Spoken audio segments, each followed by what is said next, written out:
ਆਪਦੀਆਂ ਨਿੱਜੀ ਲੜਾਈਆਂ ਕੱਢਣ ਵਾਸਤੇ ਅਸੀਂ ਗੁਰੂ ਗ੍ਰੰਥ ਸਾਹਿਬ ਮਹਾਰਾਜ ਦੇ ਸਰੂਪ ਲੈ ਕੇ ਤੁਰ ਪਾਂਗੇ। ਇਹ ਕਿਤੇ ਕੀਮਤ ਤੇ ਵੀ ਸਿੱਖ ਬਰਦਾਸ਼ਤ ਨਹੀਂ ਕਰਦਾ। इदां दी गल सुनने नूं नहीं मिली इतिहास विच कि गुरु श्री गुरु ग्रंथ साहिब महाराज सच्चे पातशाह नूं ढाल बना के थाणियां वल नूं जाया जाए। गुरु ग्रंथ साहिब महाराज दा स्वरूप SH दो कमरे तो 6 फुट सीगा ते उत्थे SHO कुर्सी ते बैठा सीगा ते नाल नौजवान भी ये उत्ते बैठे सी ते महाराज दे स्वरूप बाहर सीगे ते इदां प्रतीत हुंदा सी कि जिद्दां महाराज SHO को कोई काम कराउण आए होण ते फिर ये भी एक तरह दी सिद्धांतक बेदबी आ। उत्थे जे कल पंजाब पुलिस 2015 वर्गा वरतीरा कर दिंदी जिहड़ा जिहदे इंसाफ वास्ते आपां अज बाइबल विच बैठे हां ते समझ लो कि एक बहुत दुखदाई पल साडे लई होर साबित होना सीगा।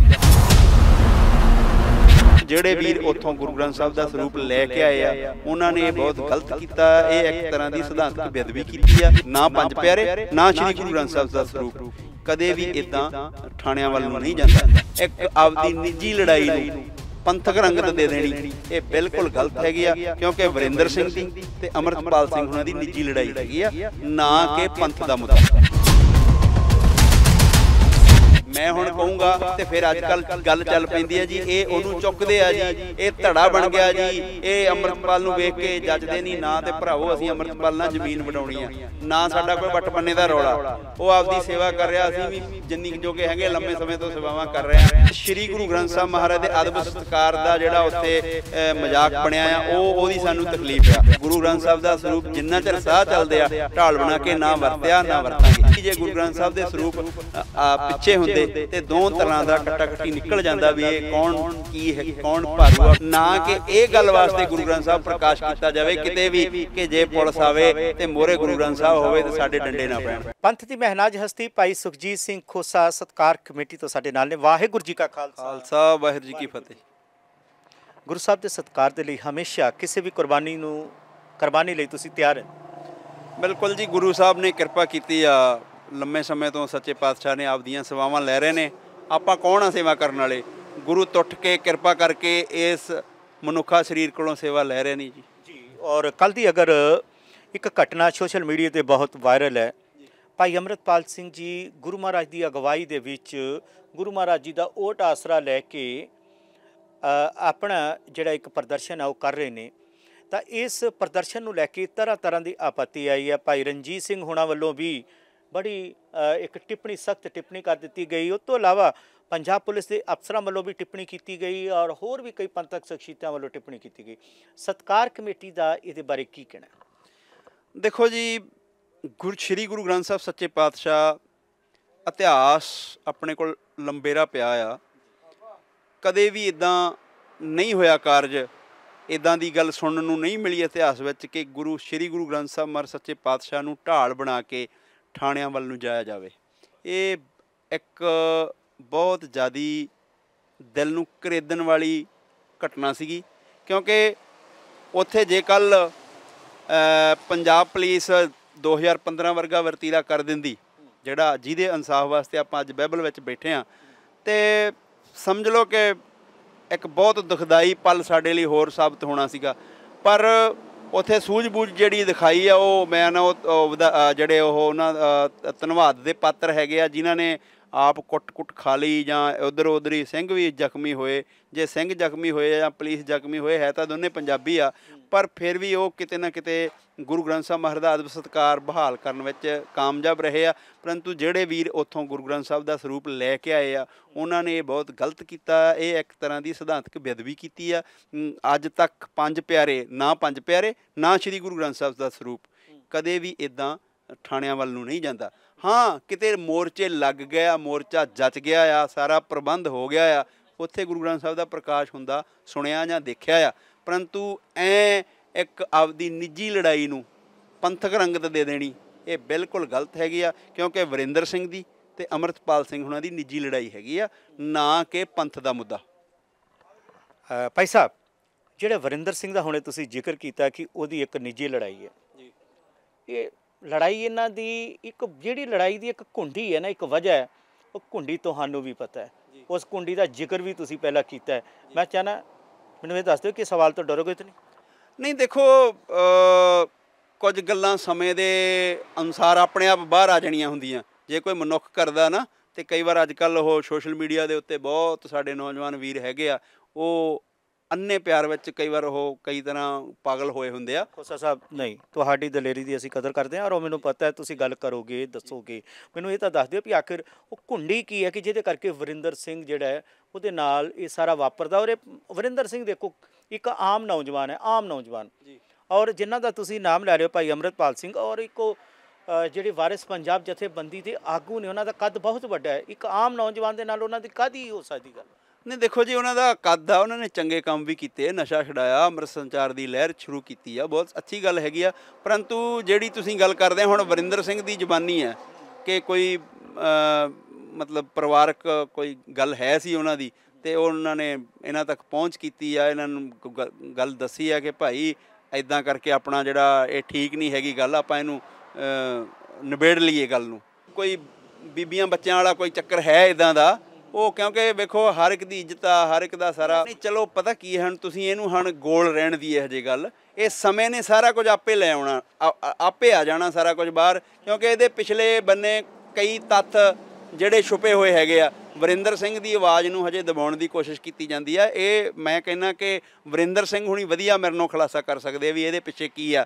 ਪਰੰਤੂ ਜੋ ਵੀ ਹੈਗਾ ਇਹ ਸੋਭਾ ਵਾਲੀ ਗੱਲ ਨਹੀਂ ਹੋਈ, ਇਹ ਠੀਕ ਨਹੀਂ ਹੋਇਆ। ਹੁਣ ਇਹਨਾਂ ਦੇ ਦੱਸ ਦਿਓ, ਜੇ ਵਰਿੰਦਰ ਸਿੰਘ ਨਾਲ ਜੋ ਕੁਝ ਵੀ ਵਾਪਰਿਆ ਵਾਕਿਆ ਹੀ ਇੱਕ ਬੀਬੀ ਤੋਂ ਵਾਪਰਿਆ?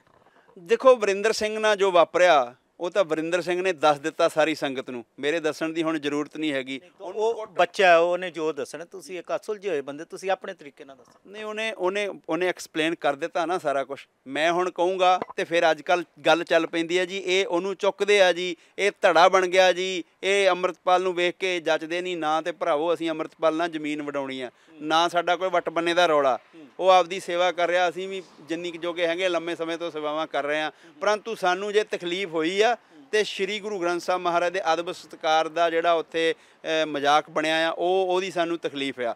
ਇਹ ਹਰਗਿਜ਼ ਨਹੀਂ ਸੀ ਹੋਣਾ ਚਾਹੀਦਾ। ਆਪਦੀਆਂ ਨਿੱਜੀ ਲੜਾਈਆਂ ਕੱਢਣ ਵਾਸਤੇ ਅਸੀਂ ਗੁਰੂ ਗ੍ਰੰਥ ਸਾਹਿਬ ਮਹਾਰਾਜ ਦੇ ਸਰੂਪ ਲੈ ਕੇ ਤੁਰ ਪਾਂਗੇ, ਇਹ ਕਿਤੇ ਕੀਮਤ 'ਤੇ ਵੀ ਸਿੱਖ ਬਰਦਾਸ਼ਤ ਨਹੀਂ ਕਰਦਾ। ਅੱਛਾ ਭਾਈ ਸਾਹਿਬ, ਤੁਸੀਂ ਵੀ ਬਹੁਤ ਕਈ ਜਗ੍ਹਾ ਦੇ ਉੱਤੇ ਕਈ ਵਾਰ ਤੁਹਾਡੇ ਨਾਲ ਵੀ 328 ਪਾਵਨ ਸਰੂਪਾਂ ਦਾ ਜਦੋਂ ਮੁੱਦਾ ਸੀ, ਤੁਸੀਂ ਉਦੋਂ ਵੀ ਪ੍ਰੋਟੈਸਟ ਕੀਤਾ ਸੀ। ਤੁਸੀਂ ਉਸ ਸਮੇਂ ਡਾਂਗਾ ਵੀ ਖਾਧੀਆਂ, ਪਰਚੇ ਵੀ, ਔਰ ਕਈ ਮਾਮਲੇ ਨੇ ਤੁਹਾਡੇ ਤੇ, ਕਈ ਪਰਚੇ ਨੇ ਜੀ। ਕਦੀ ਉਸ ਜਿੱਦਾਂ ਪ੍ਰੋਟੈਸਟ ਸੀਗਾ ਉਹਦੇ ਵਿੱਚ ਕਦੀ ਤੁਹਾਡੇ ਵੀ ਮਨ 'ਚ ਆਇਆ ਕਿ ਆਪਾਂ ਗੁਰੂ ਸਾਹਿਬ ਜੀ ਦੇ ਸਰੂਪ ਨੂੰ ਲੈ ਕੇ ਚੱਲੀਏ? ਨਾ ਜੀ, ਸਾਡੇ ਕੋਲ ਤਾਂ ਜੋ ਅਸੀਂ ਸਿੱਖਿਆ ਆ, ਅਸੀਂ ਗੁਰੂ ਵਾਸਤੇ ਜਾਨ ਦੇ ਸਕਦੇ ਹਾਂ। ਗੁਰੂ ਨੂੰ ਜ਼ਰੂਰਤ, ਗੁਰੂ ਘਰ ਦੀ ਆਨ ਸ਼ਾਨ ਵਾਸਤੇ। ਪਠਾਨਕੋਟ ਗੁਰਦੁਆਰਾ ਤਾਂ ਢਾਇਆ, ਉੱਥੇ ਜੇਲ੍ਹਾਂ ਕੱਟੀਆਂ, 328 ਸਰੂਪਾਂ ਮੇਰੀ, ਡੱਲਾ ਸਾਹਿਬ, ਕਿੰਨੀਆਂ ਕੁ ਥਾਵਾਂ ਗਣਾਵਾਂ, ਫਤਿਹਗੜ੍ਹ ਸਾਹਿਬ, ਕਿੱਥੇ ਜਿੱਥੇ ਕੋਈ ਇੱਦਾਂ ਦਾ ਮੰਦਭਾਗੀ ਘਟਨਾ ਵਾਪਰਦੀ ਸੀ, ਕਈ ਥਾਵਾਂ 'ਤੇ 2-4 ਕਬਰਾਂ 'ਤੇ ਸਮਾਧਾਂ 'ਤੇ ਪਾਠ ਕਰਨ ਤੋਂ ਬਹੁਤ ਵਾਰੀ 2-4 ਅਤੇ 328 ਸਰੂਪਾਂ ਵਾਰੀ ਤਾਂ ਸਿਰਾ ਹੀ ਲੱਗ ਗਿਆ। ਮੈਂ 19 ਮਹੀਨੇ ਜੇਲ੍ਹ 'ਚ ਵੀ ਰਹਿ ਕੇ ਆਇਆ। ਪਰੰਤੂ ਅਸੀਂ ਕਦੇ ਵੀ ਗੁਰੂ ਗ੍ਰੰਥ ਸਾਹਿਬ ਮਹਾਰਾਜ ਅਰਦਾਸ ਕਰਕੇ ਤੁਰਦੇ ਰਹੇ ਹਾਂ। ਜਿੰਨੀ ਸਫਲਤਾ ਸੱਚੇ ਪਾਤਸ਼ਾਹ ਨੇ ਦੇਤੀ ਉਹਦਾ ਧੰਨਵਾਦ ਕਰਦਾ, ਬਾਕੀ ਰਹਿੰਦਾ ਕਾਰਜ ਕਰਦੇ ਰਹੇ। ਪਰ ਗੁਰੂ ਗ੍ਰੰਥ ਸਾਹਿਬ ਦਾ ਸਰੂਪ ਜਿੰਨਾ ਚਿਰ ਸਾਹ ਚੱਲਦੇ ਆ, ਢਾਲ ਬਣਾ ਕੇ ਨਾ ਵਰਤਿਆ ਨਾ ਵਰਤਾਂਗੇ ਜੀ। ਸੋ ਬੇਸ਼ੱਕ ਤੁਸੀਂ ਇਸ ਚੀਜ਼ ਨੂੰ ਢਾਲ ਬਣਾ ਕੇ ਕਹਿ ਰਹੇ ਹੋ ਕਿ ਵਰਤ ਰਹੇ, ਪਰ ਭਾਈ ਅੰਮ੍ਰਿਤਪਾਲ ਜੀ ਦਾ ਕਹਿਣਾ ਹੈ ਕਿ ਅਸੀਂ ਤਾਂ ਅਰਦਾਸ ਕਰਕੇ ਗੁਰੂ ਮਹਾਰਾਜ ਜੀ ਦੇ ਸਰੂਪ ਦੀ ਛਤਰ ਛਾਇਆ ਦੇ ਵਿੱਚ ਚੱਲੇ ਹਾਂ, ਉਹਨਾਂ ਦੀ ਅਗਵਾਈ ਦੇ ਵਿੱਚ ਗਏ ਹਾਂ। ਦੇਖੋ ਜੀ, ਅਗਵਾਈ 'ਚ ਜਾਣਾ ਹੋਰ ਗੱਲ ਹੁੰਦੀ ਆ, ਅਤੇ ਆਪਣਾ ਗੁਰੂ ਗ੍ਰੰਥ ਸਾਹਿਬ ਜੀ ਮਹਾਰਾਜ ਜੀ ਨੂੰ ਵਰਤਣਾ ਉਹ ਗੱਲ ਹੋਰ ਹੁੰਦੀ ਆ। ਤੁਸੀਂ ਵਰਤਣਾ ਕਿਹਨੂੰ ਕਹਿ ਰਹੇ ਹੋ? ਤੁਹਾਡੀ ਨਜ਼ਰ 'ਚ ਕੀ ਹੈ ਵਰਤਣਾ? ਗੁਰੂ ਗ੍ਰੰਥ ਸਾਹਿਬ ਮਹਾਰਾਜ ਸੱਚੇ ਪਾਤਸ਼ਾਹ, ਮਤਲਬ ਜੇ ਸਾਡੀਆਂ ਨਾ ਕਈ ਵਾਰ ਜਦੋਂ ਮੋਹਰਲੇ ਬੰਨੇ ਪ੍ਰਸ਼ਾਸਨ ਦਿਖਦਾ, ਸਾਨੂੰ ਪਤਾ ਹੁੰਦਾ ਵੀ ਸਾਨੂੰ ਗ੍ਰਿਫਤਾਰ ਕਰ ਲੈਣਾ। ਇੱਦਾਂ ਲੱਗਿਆ, ਮੈਨੂੰ ਲੱਗਦਾ ਉਹਨਾਂ ਵੀਰਾਂ ਨੂੰ ਲੱਗਿਆ ਕਿ ਜੇ ਗੁਰੂ ਗ੍ਰੰਥ ਸਾਹਿਬ ਦਾ ਸਰੂਪ ਹੋਊਗਾ ਸਾਨੂੰ ਗ੍ਰਿਫਤਾਰ ਨਹੀਂ ਕੀਤਾ ਜਾਊਗਾ। ਉਹ ਉਹਦੇ 'ਚ ਕਾਮਯਾਬ ਰਹੇ। ਪੁਲਿਸ ਨੇ ਵੀ ਕੰਨ ਭੰਨੇ ਗੁਰੂ ਗ੍ਰੰਥ ਸਾਹਿਬ ਦਾ ਸਰੂਪ ਦੇਖ ਕੇ। ਅਤੇ ਜੇ ਚਲੋ ਉੱਥੇ ਡਾਂਗ ਸੋਟਾ ਚੱਲਿਆ, ਮੈਂ ਉਹਦੇ ਨਾਲ ਨਹੀਂ ਹੈਗਾ ਕਿ ਉਹ ਉੱਥੇ ਉਹ ਪੁਲਿਸ ਨੇ ਚੰਗਾ ਕੀਤਾ ਜਾਂ ਕਿ ਉਹ ਠੀਕ ਨਹੀਂ ਹੈਗਾ, ਡਾਂਗ ਸੋਟਾ ਚੱਲਣ ਦੇ ਆਪਾਂ ਹਮ ਹੀ ਨਹੀਂ ਹੈਗੇ, ਵੱਢ ਫੱਟ ਨਹੀਂ ਹੋਣੀ ਚਾਹੀਦੀ। ਪਰੰਤੂ ਫਿਰ ਵੀ ਜੇ ਗੁਰੂ ਗ੍ਰੰਥ ਸਾਹਿਬ ਦੇ ਸਰੂਪ ਪਿੱਛੇ ਹੁੰਦੇ ਤਾਂ ਦੋ ਤਰ੍ਹਾਂ ਦਾ ਕੱਟਾ ਕੱਟੀ ਨਿਕਲ ਜਾਂਦਾ ਵੀ ਇਹ ਕੌਣ ਕੀ ਹੈ, ਕੌਣ ਭਾਰੂ ਆ, ਕੌਣ। ਹੁਣ ਪੁਲਿਸ ਕਹੀ ਜਾਂਦੀ ਆ ਸਾਡੇ ਤੇ ਜੀ ਕੱਛਾਂ 'ਚ ਡੰਡੇ ਡਾਏ ਸੀ, ਅਸੀਂ ਤਾਂ ਬਿਲਕੁਲ ਨਹੀਂ ਹੱਥੇ ਸੀ, ਸਿੰਘਾਂ ਨੇ ਕਿਰਪਾਨਾਂ ਚਲਾਈਆਂ। ਫਿਰ ਇਹ ਜਿੰਨਾ ਹੁਣ ਗੁਰੂ ਗ੍ਰੰਥ ਸਾਹਿਬ ਦੇ ਸਤਿਕਾਰ ਕਰਕੇ ਉਹਨਾਂ ਨੇ ਐਸਪੀ ਦੇ ਬਿਆਨ ਵੀ ਆ, ਤੁਸੀਂ ਵੀ ਪੜ੍ਹੇ, ਅਸੀਂ ਵੀ ਸੁਣੇ, ਸਾਰਾ ਕੁਛ। ਮਤਲਬ ਕਿ ਜੇ ਇਹ ਗੁਰੂ ਗ੍ਰੰਥ ਸਾਹਿਬ ਦੇ ਮਹਾਰਾਜ ਦੇ ਸਰੂਪ ਨੂੰ ਅਰਦਾਸ ਕਰਕੇ ਤੁਰਦੇ ਨੌਜਵਾਨ ਆ, ਇੱਕ ਆਵਾਜ਼ 'ਤੇ ਹਜ਼ਾਰਾਂ ਨੌਜਵਾਨ ਇਕੱਠੇ ਹੁੰਦੇ ਆ, ਤੇ ਫਿਰ ਗੁਰੂ ਗ੍ਰੰਥ ਸਾਹਿਬ ਦਾ ਅਦਬ ਸਤਿਕਾਰ ਰੱਖਦੇ, ਨਾਂ ਲੈ ਕੇ ਜਾਂਦੇ, ਤੇ ਅੱਜ ਅਸੀਂ ਤੁਸੀਂ ਇਸ 'ਤੇ ਚਰਚਾ ਨਾ ਕਰਦੇ ਹੁੰਦੇ। ਸੋ ਭਾਈ ਅੰਮ੍ਰਿਤਪਾਲ ਸਿੰਘ ਹੋਣਾ ਨੇ ਆਪਣੇ ਸਾਥੀ ਨੂੰ ਜਿਸ ਮਕਸਦ ਦੇ ਲਈ ਉਹ ਪ੍ਰੋਟੈਸਟ ਕੀਤਾ, ਸਾਥੀ ਇਕੱਠੇ ਹੋਏ, ਉਹਨਾਂ ਦੀ ਜਥੇਬੰਦੀ ਦੇ ਲੋਕ ਇਕੱਠੇ ਹੋਏ, ਤਾਂ ਸਾਥੀ ਉਹਨਾਂ ਦਾ ਅੱਜ ਜੇਲ੍ਹ ਦੇ ਵਿੱਚੋਂ ਡਿਸਚਾਰਜ ਹੋ ਗਿਆ, ਰਿਹਾ ਹੋ ਗਿਆ। ਪਰ ਉਹਦੇ ਨਾਲ ਹੀ ਡੀਜੀਪੀ ਪੰਜਾਬ ਦੀ ਪ੍ਰੈਸ ਕਾਨਫਰੰਸ ਹੈ, ਔਰ ਉਹਨਾਂ ਨੇ ਬੜੇ ਕਲੀਅਰ ਕੱਟ ਦੇ ਵਿੱਚ ਕਹਿ ਦਿੱਤਾ ਕਿ ਜੋ ਵੀ ਪਥਰਾਅ ਹੋਇਆ, ਜੋ ਕੁਝ ਵੀ ਹੋਇਆ, ਉਹਨਾਂ ਦੇ ਐਸਪੀ ਦੇ 7 ਟਾਂਕੇ ਲੱਗੇ ਨੇ, ਸੱਟਾਂ ਲੱਗੀਆਂ ਨੇ ਬਾਕੀਆਂ 'ਤੇ, ਔਰ ਉਹਨਾਂ ਦਾ ਕਹਿਣਾ ਕਿ ਜਿਵੇਂ ਹੀ ਉਹਨਾਂ ਦੇ ਬਿਆਨ ਦਰਜ ਹੋਣਗੇ ਵੱਡੀ ਕਾਰਵਾਈ ਹੋਏਗੀ। ਦੇਖੋ ਜੀ, ਇਹ ਪ੍ਰਸ਼ਾਸਨ ਦਾ ਕੰਮ ਆ, ਨਾ ਅਸੀਂ ਵਰਿੰਦਰ ਵਾਲਾ ਪਰਚਾ ਕਰਾਉਣ ਗਏ ਹਾਂ ਤੇ ਨਾ ਅਸੀਂ ਹੁਣ ਵਾਲਾ ਕਰਾਉਣਾ, ਉਹ ਪ੍ਰਸ਼ਾਸਨ ਨੇ ਕੀਤਾ, ਇਹ ਪ੍ਰਸ਼ਾਸਨ ਦਾ ਕੰਮ ਆ। ਪ੍ਰਸ਼ਾਸਨ ਕਾਨੂੰਨ ਆਪਦਾ ਕੰਮ ਕਰੇ। ਸਾਡਾ ਜਿਹੜਾ ਗੁਰੂ ਗ੍ਰੰਥ ਸਾਹਿਬ ਮਹਾਰਾਜ ਦੇ ਅਦਬ ਸਤਿਕਾਰ ਦੀ ਗੱਲ ਆ, ਮਰਜ਼ਾਦਾ ਦੀ ਗੱਲ ਆ, ਅਸੀਂ ਉੱਤੇ ਕਮੈਂਟ ਕਰ ਸਕਦੇ ਹਾਂ। ਦੂਜੀਆਂ ਗੱਲਾਂ ਜੋ ਡੀਜੀਪੀ ਕਹਿੰਦੇ ਆ, ਕੀ ਅੰਮ੍ਰਿਤਪਾਲ ਕਹਿੰਦੇ ਆ, ਕੀ ਵਰਿੰਦਰ ਕਹਿੰਦਾ, ਉਹ ਉਹਨਾਂ ਦਾ ਆਪਣਾ ਮਸਲਾ ਹੈਗਾ। ਸੋ ਤੁਸੀਂ ਸਤਿਕਾਰ ਕਮੇਟੀ ਨਾਲ ਸੰਬੰਧਿਤ ਹੋ, ਗੁਰੂ ਸਾਹਿਬ ਦੇ ਸਤਿਕਾਰ ਦੇ ਲਈ ਤੁਸੀਂ ਐਸਜੀਪੀਸੀ ਦੇ ਅੱਗੇ ਵੀ ਹਿੱਕ ਡਾ ਕੇ ਖੜ ਗਏ, ਡਾਂਗਾਂ ਵੀ ਖਾਧੀਆਂ, ਸੱਟਾਂ ਵੀ ਖਾਧੀਆਂ, ਪਰਚੇ ਵੀ ਆਪਣੇ 'ਤੇ ਕਰਵਾ ਲਏ, 19 ਮਹੀਨੇ ਤੁਸੀਂ ਜਿਹੜੀ ਹੈ ਜੇਲ੍ਹ ਦੀ ਯਾਤਰਾ ਵੀ ਕਰਕੇ ਆ ਗਏ। ਪਰ ਹੁਣ ਕੀ ਤੁਸੀਂ ਇਸ ਸੰਬੰਧ ਵਿੱਚ ਭਾਈ ਅੰਮ੍ਰਿਤਪਾਲ ਨੂੰ ਕੋਈ ਸੁਨੇਹਾ ਦੇਣਾ ਚਾਹੋਗੇ ਜਾਂ ਉਹਨਾਂ ਨੂੰ ਕੁਝ ਕਹਿਣਾ ਚਾਹੋਗੇ? ਕਿਉਂਕਿ ਸਤਿਕਾਰ ਕਮੇਟੀ ਹੋ, ਸਤਿਕਾਰ ਕਮੇਟੀ ਕਰਕੇ ਮੈਂ ਤੁਹਾਡੇ ਨਾਲ ਗੱਲ ਕਰਨੀ ਚਾਹੁੰਦਾ ਕਿ ਗੁਰੂ ਸਾਹਿਬ ਜੀ ਦੇ ਇਸ ਅਦਬ ਨੂੰ ਲੈ ਕੇ ਤੁਸੀਂ ਕੁਝ ਕਹਿਣਾ ਚਾਹੋਗੇ, ਜਾਂ ਹੋਰ ਕੋਈ ਆਉਣ ਵਾਲੇ ਸਮੇਂ 'ਚ ਇੱਦਾਂ ਕਰਦਾ ਤਾਂ ਫਿਰ ਕੀ ਕਰੋ? ਦੇਖੋ ਜੀ, ਇਹ ਤਾਂ ਅੱਜ ਜਥੇਦਾਰ ਅਕਾਲ ਤਖਤ ਸਾਹਿਬ ਵੀ, ਭਾਵੇਂ ਸਾਡਾ ਉਹਨਾਂ ਨਾਲ ਬਹੁਤਾ ਸਹੀ ਅੰਕੜਾ ਨਹੀਂ ਚੱਲਦਾ, ਪਰੰਤੂ ਅੱਜ ਉਹਨਾਂ ਨੇ ਜਦੋਂ ਸਾਰੇ ਪੰਥ ਦੇ ਆਗੂ ਬੋਲੇ ਆ ਤਾਂ ਉਹਨਾਂ ਨੇ ਵੀ ਬੋਲਿਆ ਵੀ ਇਹ ਗੱਲ ਗਲਤ ਹੈਗੀ ਆ। ਜੇ ਹੁਣ ਅਕਾਲ ਤਖਤ ਸਾਹਿਬ ਨੇ ਵੀ ਕਹਿਤਾ ਤੇ ਫਿਰ ਮੇਰੇ ਵਰਗੇ ਮਾਤੜ ਦੇ ਉੱਤੇ ਕਮੈਂਟੀ ਹੋਣਾ ਤਾਂ ਠੀਕ ਨਹੀਂ ਹੈਗਾ ਨਾ, ਤੇ ਗੱਲ ਠੀਕ ਨਹੀਂ ਹੈਗੀ। ਮੇਰਾ ਸਵਾਲ ਨਹੀਂ ਸਮਝੇ ਤੇ ਤੁਹਾਨੂੰ, ਤੇ ਫਿਰ ਉਹੀ ਜਿਹੜੇ ਜਥੇਦਾਰ ਸਾਹਿਬ ਨੇ ਉਹ ਤੇ ਤੁਹਾਨੂੰ ਵੀ ਨਹੀਂ ਮੰਨਦੇ, ਉਹ ਕਹਿੰਦੇ ਸਤਿਕਾਰ ਕਮੇਟੀ ਜਿਹੜੀ ਆ ਉਹ ਤੇ ਅਸੀਂ ਨਾ ਇਹਨਾਂ ਨੂੰ ਕੋਈ ਇਜਾਜ਼ਤ ਦਿੱਤੀ ਹੈ, ਇਹ ਤੇ ਹੈ ਹੀ ਜਾਲੀ ਨੇ। ਪਰ ਸਵਾਲ ਇਹ ਹੈ ਕਿ ਜਿਹੜਾ ਤੁਸੀਂ ਕੰਮ ਕਰ ਰਹੇ ਹੋ ਉਸ ਕੰਮ ਦੇ ਮੁਤਾਬਕ ਗੁਰੂ ਮਹਾਰਾਜ ਦੇ ਸਤਿਕਾਰ ਦੇ ਕਰਕੇ ਤੁਹਾਡੀਆਂ ਨਜ਼ਰਾਂ 'ਚ ਆਉਣ ਵਾਲੇ ਸਮੇਂ 'ਚ ਜੇਕਰ ਕੋਈ ਫਿਰ ਇਸ ਤਰੀਕੇ ਨਾਲ ਕਰਦਾ ਹੈ ਤਾਂ? ਦੇਖੋ ਜੀ, ਅਸੀਂ ਤਾਂ ਸਾਰੀਆਂ ਜਥੇਬੰਦੀਆਂ ਨੂੰ, ਸੰਘਰਸ਼ੀ ਜਥੇਬੰਦੀਆਂ ਨੂੰ ਬੇਨਤੀ ਕਰਦੇ ਹਾਂ ਵੀ ਇਹ ਗੱਲ ਬਿਲਕੁਲ ਗਲਤ ਹੈਗੀ ਆ। ਜਿੱਥੇ ਤੁਸੀਂ ਮੋਰਚੇ ਲਾਉਨੇ ਹੋ, ਮੋਰਚੇ ਦੀ ਸ਼ੁਰੂਆਤ ਕਰਨ ਵੇਲੇ ਗੁਰੂ ਗ੍ਰੰਥ ਸਾਹਿਬ ਦਾ ਸਰੂਪ ਨਹੀਂ ਲਿਜਾਣਾ ਚਾਹੀਦਾ। ਮੋਰਚੇ ਨੂੰ ਜੰਮ ਗਏ ਨੂੰ 2-4-5 ਦਿਨ ਹੋ ਜਾਂਦੇ ਆ, ਤੁਹਾਡੇ ਕੋਲ ਪ੍ਰਬੰਧ ਹੋ ਜਾਂਦਾ ਆ, ਫਿਰ ਵੀ ਉੱਥੇ ਕਿਸੇ ਤਰ੍ਹਾਂ ਦੀ ਬੇਅਦਬੀ ਨਾ ਹੋਵੇ, ਫਿਰ ਵੀ ਅਖੰਡ ਪਾਠ ਪ੍ਰਕਾਸ਼ ਕਰਾਓ, ਭੋਗ ਪਾਓ, ਨਾ ਕਿ ਇਹ ਗੱਲ ਵਾਸਤੇ ਗੁਰੂ ਗ੍ਰੰਥ ਸਾਹਿਬ ਪ੍ਰਕਾਸ਼ ਕੀਤਾ ਜਾਵੇ ਕਿਤੇ ਵੀ ਕਿ ਜੇ ਪੁਲਿਸ ਆਵੇ ਤੇ ਮੋਹਰੇ ਗੁਰੂ ਗ੍ਰੰਥ ਸਾਹਿਬ ਹੋਵੇ ਤੇ ਸਾਡੇ ਡੰਡੇ ਨਾ ਪੈਣ। ਬਰਗਾੜੀ 2 ਜੀ ਹੁਣ ਵਾੜ ਬਚਿਆ ਕੱਲ? ਬਿਲਕੁਲ ਜੀ, ਉਹ ਹੋ ਸਕਦਾ ਸੀਗਾ, ਉਹ ਬਚ ਗਿਆ, ਪਰਮਾਤਮਾ ਨੇ ਕਿਰਪਾ ਕਰਤੀ। ਅੱਛਾ, ਇਹਦੇ 'ਚ ਇਹ ਵੀ ਤਾਂ ਹੋ ਸਕਦਾ ਹੈ ਕਿ ਕਿਸੇ ਨਾ ਕਿਸੇ ਤਰੀਕੇ, ਕਿਉਂਕਿ ਇਸ ਵੇਲੇ ਅੱਜ ਮਤਲਬ ਸਾਰੀਆਂ ਚੀਜ਼ਾਂ ਵੇਖੋ ਕਿਵੇਂ ਰਲ ਰਹੀਆਂ ਨੇ, ਤਾਂ ਮੈਂ ਉਹਨਾਂ ਚੀਜ਼ਾਂ ਨੂੰ ਦੇਖ ਰਿਹਾ। ਅੱਜ ਸਿੱਟ ਪੇਸ਼ ਹੋ ਰਹੀ ਹੈ ਜੀ, ਅੱਜ ਬੇਨਕਾਬ ਹੋ ਰਹੇ ਆ, ਔਰ ਇਸ ਤੋਂ ਇੱਕ ਦਿਨ ਪਹਿਲਾਂ ਇਸ ਤਰੀਕੇ ਦਾ ਮਾਹੌਲ ਬਣ ਰਿਹਾ ਹੈ ਜਿੱਥੇ ਬਰਗਾੜੀ 2 ਹੋ ਸਕਦਾ ਸੀ। ਜੇ ਕਿਤੇ ਕੱਲ੍ਹ ਬਰਗਾੜੀ 2 ਹੋ ਜਾਂਦਾ ਤਾਂ ਫਿਰ ਅੱਜ ਦੇ ਸਿੱਟ ਵਾਲਾ ਹਿਸਾਬ ਕਿਤਾਬ ਕੁਝ ਅਲਟੀ ਪਲਟੀ ਹੋ ਸਕਦਾ। ਦੇਖੋ ਸਰਕਾਰ, ਅਸੀਂ ਜਿੱਥੋਂ ਮਤਲਬ ਸਾਡੇ ਸੋਚਣ ਦਾ ਨਜ਼ਰੀਆ ਹੋ ਸਕਦਾ ਸਰਕਾਰ ਨੂੰ ਇਹ ਸਾਰੀ ਗੱਲ ਦਾ ਇਲਮ ਹੋਵੇ, ਔਰ ਸਰਕਾਰ ਜਿਹੜੀ ਬੈਕਫੁੱਟ 'ਤੇ ਉਹ ਸਾਰਾ ਕੁਛ ਇਹ ਧਿਆਨ ਵਿੱਚ ਰੱਖ ਕੇ ਹੀ ਗਈ ਹੋਵੇ ਕਿ ਆਪਾਂ ਇਹ ਮਨਸੂਬੇ ਪੂਰੇ ਨਹੀਂ ਹੋਣ ਦੇਣੇ।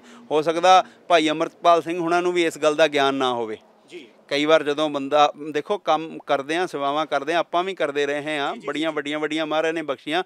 ਕਈ ਵਾਰ ਅਸੀਂ ਚੱਲਦੇ ਮਤਾ ਕਰੇ ਪੱਛਮ ਕੀ ਤਾਂ ਹੀ ਪੂਰਬੀ ਹੀ ਲੈ ਜਾਤ ਹੈ, ਮਤਾ ਅਸੀਂ ਕੋਈ ਹੋਰ ਕਰਕੇ ਤੁਰਦੇ ਹੁੰਦੇ ਹਾਂ ਤੇ ਉੱਥੇ ਕੰਮ ਕੋਈ ਹੋਰ ਹੋ ਜਾਂਦਾ ਹੁੰਦਾ। ਤੇ ਇਹ ਚਲੋ ਪਰਮਾਤਮਾ ਨੇ ਕਿਰਪਾ ਕੀਤੀ ਆ, ਬਹੁਤ ਠੀਕ ਹੋਇਆ ਜਿਹੜਾ ਗੁਰੂ ਸਾਹਿਬ ਦੇ ਨਾਲ ਕਿਸੇ ਤਰ੍ਹਾਂ ਦੀ ਉੱਚੀ ਨੀਵੀਂ ਨਹੀਂ ਹੋਈ ਕਿ ਗੁਰੂ ਗ੍ਰੰਥ ਸਾਹਿਬ ਮਹਾਰਾਜ ਦਾ ਸਰੂਪ SH ਦੇ ਕਮਰੇ ਤੋਂ 6 ਫੁੱਟ ਸੀਗਾ ਤੇ ਉੱਥੇ SHO ਕੁਰਸੀ 'ਤੇ ਬੈਠਾ ਸੀਗਾ ਤੇ ਨਾਲ ਨੌਜਵਾਨ ਵੀ ਇਹ ਉੱਥੇ ਬੈਠੇ ਸੀ ਤੇ ਮਹਾਰਾਜ ਦੇ ਸਰੂਪ ਬਾਹਰ ਸੀਗੇ, ਤੇ ਇੱਦਾਂ ਪ੍ਰਤੀਤ ਹੁੰਦਾ ਸੀ ਕਿ ਜਿੱਦਾਂ ਮਹਾਰਾਜ SHO ਕੋਲ ਕੋਈ ਕੰਮ ਕਰਾਉਣ ਆਏ ਹੋਣ। ਤੇ ਫਿਰ ਇਹ ਵੀ ਇੱਕ ਤਰ੍ਹਾਂ ਦੀ ਸਿਧਾਂਤਕ ਬੇਅਦਬੀ ਆ। ਆਪਾਂ ਇਹੋ ਜਿਹੀਆਂ ਗੱਲਾਂ ਤੋਂ ਅਵਾਇਡ ਕਰੀਏ। ਕਾਬਲ ਦੇ ਜੰਮਿਆਂ ਨੂੰ ਨਿੱਤ ਮਹਿਮਾ ਹੈਗੀਆਂ, ਆਪਾਂ ਰੋਜ਼ ਸੰਘਰਸ਼ ਲੜਨੇ ਆ, ਸਾਰਾ ਕੁਝ ਕਰਨਾ ਆ, ਹੈ ਨਾ। ਤੇ ਇਸ ਕਰਕੇ ਗੁਰੂ ਗ੍ਰੰਥ ਸਾਹਿਬ ਮਹਾਰਾਜ ਸੱਚੇ ਪਾਤਸ਼ਾਹ ਦਾ ਜਿਹੜੀ ਆਪਣੇ ਕੋਲ ਕੱਲ੍ਹ ਹੋ ਗਈ ਆ, ਅਗਾਂਹ ਵਾਸਤੇ ਨਹੀਂ ਹੋਣੀ ਚਾਹੀਦੀ। ਜੀ। ਸੋ ਸਾਡੇ ਨਾਲ ਸੀ ਭਾਈ ਸੁਖਜੀਤ ਸਿੰਘ ਖੋਸਾ। ਸੋ ਸੰਯੋਗ ਸੀ ਕਿ ਪ੍ਰਯੋਗ, ਇਹ ਤਾਂ ਹੁਣ ਜਾਂਚ ਦੱਸੇਗੀ, ਸਮਾਂ ਦੱਸੇਗਾ। ਪਰ ਜੇ ਕਿਤੇ 1% ਵੀ ਸੋਚ ਕੇ ਦੇਖੋ, ਜੇ ਕਿਤੇ ਉੱਥੇ ਕੁਝ ਵੀ ਵਾਪਰ ਜਾਂਦਾ ਤਾਂ ਨਾਮ ਆਉਣਾ ਸੀ ਬਰਗਾੜੀ 2। ਬਰਗਾੜੀ 2 ਹੋ ਗਿਆ ਔਰ ਜਿਹੜੇ ਬਰਗਾੜੀ 1 ਵਾਲੇ ਨੇ ਉਹ ਇੱਕ ਸਾਈਡ ਤੇ ਹੋ ਜਾਣੇ ਸੀ। ਘੇਰਿਆ ਜਾਣਾ ਸੀ ਭਗਵੰਤ ਮਾਨ ਨੇ ਤੇ ਘੇਰਿਆ ਜਾਣਾ ਸੀ ਮੌਕੇ ਦੇ ਡੀਜੀਪੀ ਨੇ। ਪਰ ਐਸਐਸਪੀ ਸਤਿੰਦਰਪਾਲ ਸਿੰਘ ਦੀ ਬਾਕਮਾਲ ਉਸ ਆਫੀਸਰ ਦੀ ਜਿਹੜੀ ਕੱਲ੍ਹ ਦੀ ਕਾਰਗੁਜ਼ਾਰੀ ਹੈ ਉਹਨੇ ਸਭ ਦਾ ਦਿਲ ਜਿੱਤਿਆ ਹੋਇਆ। ਸੋ ਕਿਤੇ ਨਾ ਕਿਤੇ ਪੂਰੇ ਦੇਸ਼ਾਂ ਵਿਦੇਸ਼ਾਂ ਦੇ ਵਿੱਚ ਇਸ ਮਾਮਲੇ ਨੂੰ ਹਰ ਕੋਈ ਖੰਗਾਰਿਆ। ਸੋ ਭਾਈ ਸੁਖਜੀਤ ਸਿੰਘ ਖੋਸਾ ਸੋ ਉਹਨਾਂ ਦਾ ਇਹੀ ਕਹਿਣਾ ਹੈ ਕਿ ਆਉਣ ਵਾਲੇ ਸਮੇਂ ਦੇ ਵਿੱਚ ਹਰੇਕ ਜਥੇਬੰਦੀ ਨੂੰ ਇਹ ਵਿਚਾਰਨਾ ਪਏਗਾ ਕਿ ਕੋਈ ਵੀ ਸੰਘਰਸ਼ ਕਰਨ ਤੋਂ ਪਹਿਲਾਂ ਸ਼੍ਰੀ ਗੁਰੂ ਗ੍ਰੰਥ ਸਾਹਿਬ ਜੀ ਦੀ ਆਗਿਆ ਲਓ, ਉਹਨਾਂ ਦੀ ਰਹਿਨਮਾਈ ਲਓ। ਪਰ ਜੇਕਰ ਮੋਰਚਾ ਡਟ ਗਿਆ, ਮੋਰਚਾ ਲੱਗ ਗਿਆ, ਪੱਕਾ ਹੋ ਗਿਆ, ਤਾਂ ਉਹਦੇ ਬਾਅਦ ਅਗਰ ਗੁਰੂ ਸਾਹਿਬ ਜੀ ਦੀ ਹਜ਼ੂਰੀ ਜ਼ਰੂਰੀ ਹੈ ਤਾਂ ਫਿਰ ਗੁਰੂ ਸਾਹਿਬ ਜੀ ਦਾ ਪ੍ਰਕਾਸ਼ ਕਰੋ। ਕੋਈ ਅੰਮ੍ਰਿਤਪਾਲ ਸਿੰਘ ਜੀ ਦੇ ਇਸ ਕਦਮ ਨੂੰ ਸਹੀ ਠਹਿਰਾ ਰਿਹਾ ਅਤੇ ਕੋਈ ਇਸ ਜਿਹੜੀ ਹਰਕਤ ਹੈ ਜਾਂ ਇਹ ਕਦਮ ਹੈ ਜਿਹੜਾ ਭਾਈ ਅੰਮ੍ਰਿਤਪਾਲ ਵੱਲੋਂ ਸੋ ਉਹ ਟਿੱਪਣੀ ਕਰ ਰਹੇ ਨੇ ਕਿ ਗੁਰੂ ਸਾਹਿਬ ਵਰਤੇ ਗਏ ਨੇ। ਇਹ ਹੁਣ ਸਮਾਂ ਦੱਸੇਗਾ ਕਿ ਆਉਣ ਵਾਲੇ ਸਮੇਂ ਦੇ ਵਿੱਚ ਇਸ ਜੋ ਵਾਕਿਆ ਹੋਇਆ ਇਹ 'ਤੇ ਐਕਸ਼ਨ ਕੀ ਹੋਏਗਾ। ਵੇਖਦੇ ਰਹੋ ਹੱਕ ਸੱਚ ਦੀ ਆਵਾਜ਼ ਦਾ TV NRI।